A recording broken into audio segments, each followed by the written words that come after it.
संसद ने surrogacy act को पारित कर दिया है। सरोगेसी एक्ट क्या है और इससे जुड़ी हुई तमाम चीजों पर आज हम बात करेंगे।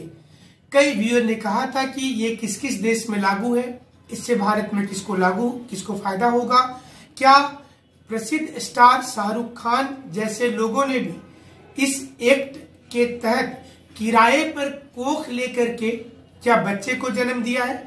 हम आपको आज पूरी जानकारी देंगे। तुषार कपूर, करण जौहर और सन्नी लियोनी के बारे में भी बताएंगे कि सरोगेसी एक्ट का मतलब क्या होता है और सरोगेसी मदर आखिर क्या होती है। भारत में निसंतान को संतान का सुख मिले, इसके लिए कई दिनों से संसद में चर्चा चल रही थी और कानून बनाने की बातचीत की जा रही थी। निसंतान को संतान कैसे हो, इसे लेकर पहले से कई कानून हैं और भारत में इसके लिए कड़े प्रावधान भी किए गए हैं। लेकिन अब नए नियमों के मुताबिक इस कानून के दायरे में जिन लोगों को लाया गया उसके लिए बहुत स्पष्ट निर्देश दिए गए हैं। अब समलैंगिक लोग या फिर सिंगल पेरेंट्स वाले लोग जो लिव इन पार्टनरशिप में रह रहे हैं और जो अनमैरिड हैं वो किराए में कोख नहीं ले सकते हैं, यानी कि वह किसी प्रकार से किसी महिला को गर्भ धारण किराए पे नहीं करवा सकते हैं। अगर ऐसा कराए जाएंगे तो कानूनन इसे जुर्म समझा जाएगा। अब आपको बताते हैं कि आखिर सरोगेसी एक्ट में मां कौन होती है और मदर कौन है। जो सरोगेसी एक्ट के में बहुत ज्यादा चर्चा में आया है, उसके दौरान में जिसने भी सरोगेसी चुना है किसी महिला को, इनफर्टिलिटी का सर्टिफिकेट 90 दिनों में उसे मिल जाना चाहिए। एक सवाल ये उठता था बहुत के लोगों के दिमाग में कि आखिर ये पूरा मामला है क्या और कैसे बच्चे का जन्म एक व्यक्ति जो अनमैरिड है फिर भी उसके पास बच्चा आखिर कैसे आ सकता है।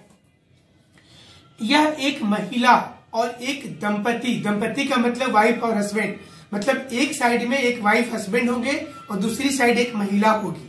दोनों के बीच एक एग्रीमेंट होता है। अगर वाइफ हस्बैंड से कोई संतान उत्पन्न नहीं हो पा रहा है तो वाइफ हस्बैंड और उस एक दूसरी महिला के बीच एक एग्रीमेंट होती है जिसमें बच्चे के जन्म होने तक महिला का गर्भ को किराए पर ले लिया जाता है और ऐसी माँ जो वास्तविक माँ नहीं होती है, किराए में गर्भ देती है, उसे सरोगेट मदर कहा जाता है। पॉलिटिकल सिस्टम में सरोगेट मदर का कॉन्सेप्ट भारत में आया था 2016 से। यह बिल संसद में लंबित था जिसे इस वर्ष अभी लागू किया गया है 2018 में। अब आपको हम ये बता दें कि वर्तमान में अमेरिका में ये बैन किया हुआ है, मतलब वहां पर सरोगेसी मदर नहीं हो सकती है, सरोगेट मदर नहीं हो सकती है। अमेरिका के अलावा नेपाल जो हमारा पड़ोसी राष्ट्र है वहां पर भी इसे बैन किया गया है। ब्रिटेन में भी ये बैन है। इसके अलावा Thailand, Bulgaria, France, Germany, Italy, पुर्तगाल और स्पेन जैसे देशों में इस पर बैन है। वहां पर किराए में कोख नहीं दिया जा सकता है। अब आपको बता दें कि इसे मान्यता कहां दिया गया है। इसको कनाडा में, डेनमार्क में, ऑस्ट्रेलिया में, जॉर्जिया में, यूक्रेन में और अभी भारत में भी इसे मान्यता मिल गया है। भारत में ये मान्यता जो मिला है, आपको जानकर बहुत अचरज होगा कि 70 अरब रुपये का कारोबार है ये। मतलब पूरे भारत में अगर देखेंगे तो जैसे आपने किराए पर टैक्सी सुना होगा, किराए पर होटल सुना होगा, लेकिन किराए पर कोख देने का जो प्रचलन है भारत में, यह 70 अरब रुपये का कारोबार होता है। और ये भी जानकर के आपको बहुत आश्चर्य होगा कि शाहरुख खान, तुषार कपूर, करण जौहर और सन्नी लियोनी, इन्होंने किराए पर कोख से बच्चा लिया है। मतलब इनके अपने बच्चे नहीं है, किराए पे लिया गया है। हम आपको ये भी साथ में जानकारी दे दे कि आमिर खान और शाहरुख खान के पहले से बच्चे थे। इनके बच्चे रहने के बावजूद इन्होंने किराया पर कोख लिया, यानी कि इन्होंने सरोगेट मदर के साथ भी बच्चा को जन्म दिया है। तुषार, करण ने सरोगेट मदर से सिंगल पेरेंट बना। ये आपको समझाते हैं कि सिंगल पेरेंट का मतलब क्या हुआ कि शादी नहीं किए हैं आप, लेकिन इसके बावजूद आप अगर सरोगेट मदर को ले लेते हैं तो आप अपने वीर्य से उस महिला के अंदर बच्चे को जन्म दे सकते हैं, जो तुषार कपूर और करण जौहर ने किया है।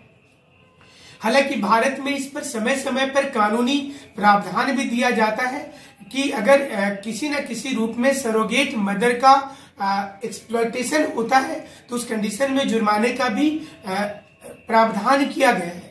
सवाल ये उठता है कि जहां पर भारत में क्या कितना सही है ये।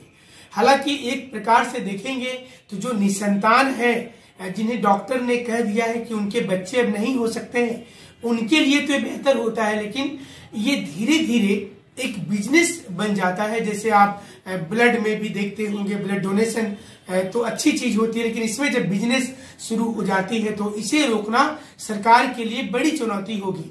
तो पार्लियामेंट में जितने भी नए कानून बनते हैं उस पर एक सटीक विश्लेषण हम आपको देंगे और बताएंगे कि उससे संबंधित प्रश्न किस प्रकार से किसी भी परीक्षा में पूछा जा सकता है। आप विश्लेषण पर टिप्पणी कीजिएगा, कमेंट, शेयर और लाइक जरूर कीजिएगा और हमसे जुड़े रहिएगा। धन्यवाद।